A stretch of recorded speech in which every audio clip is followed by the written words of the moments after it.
বিসমিল্লাহ, দেখা যাক কি হয়, লাল হয় না সাদা হয় না মিষ্টি হয়।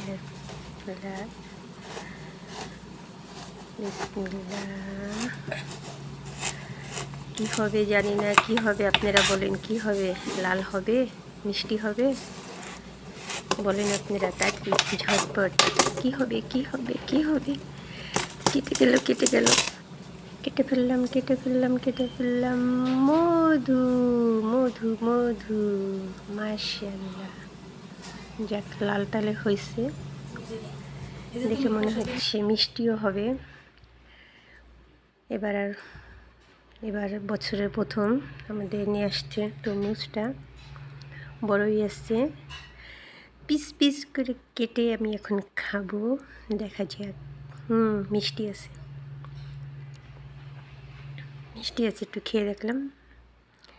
তা আপনারা কে কে খাবেন চলে আসেন। মধু একের মাল, একেবারে লাল টুকটুকে।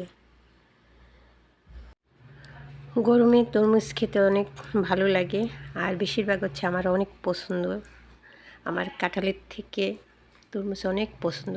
আমি একটা তরমুজ এক বসাতে আমি খেয়ে ফেলতে পারবো, অনেক পছন্দ, অনেক ভাত না খেয়ে। প্রচুর তরমুজ আমি ভালোবাসি, আমি খেতেও ভালোবাসি। তা যাই হোক, কার কার তরমুজ খেতে ভালো লাগে কমেন্ট করে অবশ্যই জানাবেন।